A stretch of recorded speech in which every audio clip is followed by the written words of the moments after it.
ఓం శ్రీ గురుభ్యో నమ. గం గణాధిపతయే నమ. శ్రీమాత్రే నమ. సెప్టెంబర్ 2 పక్షం 16వ తేదీ నుంచి 31 వరకు ఉన్నటువంటి మాస ఫలితాలు, అది యొక్క పక్ష ఫలితాలలో అంతర్భాగంగా తీసుకున్నట్లయితే శని వచ్చేసి మనకు మీనరాశిలో ఉన్నారు, రాహు వచ్చేసి కుంభరాశిలో ఉన్నారు, అలాగే కుజుడు వచ్చేసి తులారాశి, రవి బుధులు వచ్చేసి కన్యారాశి, శుక్రుడు కుజుడు కేతువు కలిసి సింహరాశి, గురువు వచ్చేసి మిథున రాశి సంచారం చేస్తున్నారు.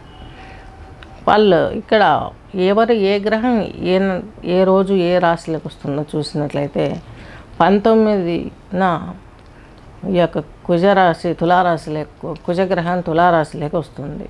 సెప్టెంబర్ 19వ తేదీ మనకు కుజుడు ఈ యొక్క తులారాశి సంచారం చేస్తాడు.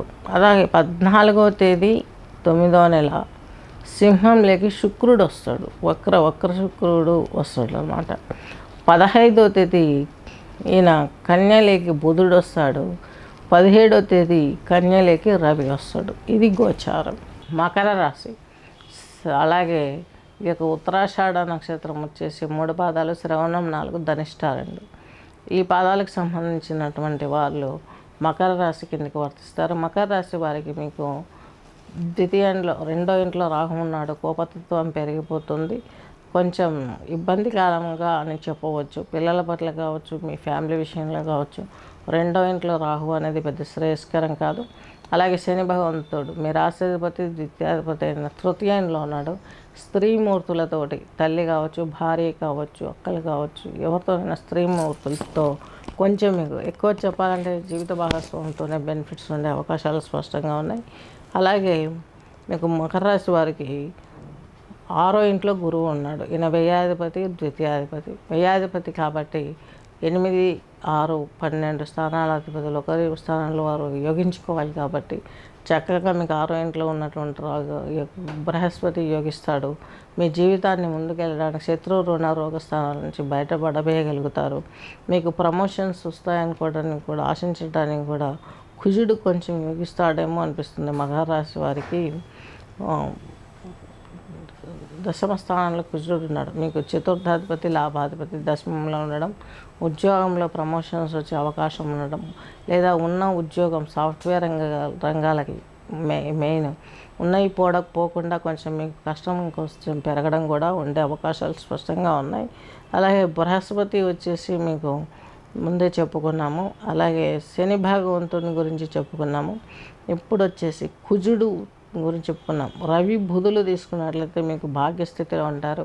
తండ్రి గారి వాళ్ళ సపోర్ట్ తోటి మీరు ఏదైనా చేసే అవకాశం ఉంది. ఆయన చేత వాణిజ్యపరమైనటువంటి విషయాలు మాట్లాడడం, ఏదైనా చేయాలా సైడ్ బిజినెస్ లాగా అని ఇలా ఏదైనా చేసే అవకాశాలు ఉన్నాయి. కొంచెం శక్తిని పుంజుకోవాలనే ఆలోచనలో ఉంటారు. తండ్రి సహకారం ఉంటుంది.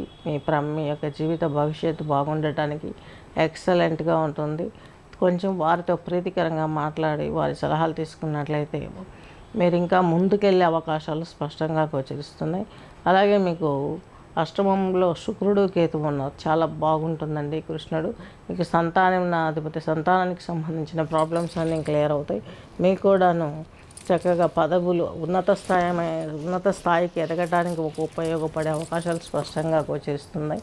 పూజలలో పునస్కారాలలో ఎక్కువగా కాలక్షేపం చేస్తారు. ఆ సత్సంగం మిమ్మల్ని కొంచెం రిలాక్సేషన్కి తీసుకెళ్లే అవకాశాలు స్పష్టంగా ఉన్నాయి. అలాగే మీకు అన్ని విధాలు చూసుకున్నట్లయితే ఏ విధంగా చూసుకున్నా కూడా మకర రాశి, మకర లగ్నం వాళ్ళకి ఎఫెక్టివ్ బాగుంటుంది.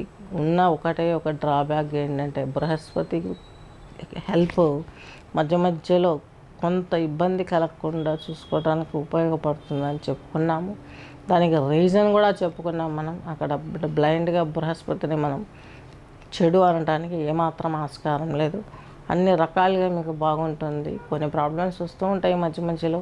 గోచారం ఒక 30-40% పనిచేస్తుంది. వ్యక్తిగత జాతకంలో మీరు ఇంకా బాగా చూయించినట్లయితే మీకు మంచి మ్యూజిక్ థెరపీ, మంచి యోగాసనాలు ఇవన్నీ కూడా సూచించడం జరుగుతుంది. అనేకమైనటువంటి ప్రాణాయామాలు ఉన్నాయి, ముద్రలు ఉన్నాయి. ఇవన్నీ కూడాను మనం చూసుకోవడం.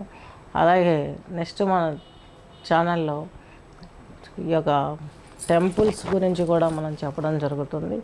గమనించగలరు. స్వస్తి.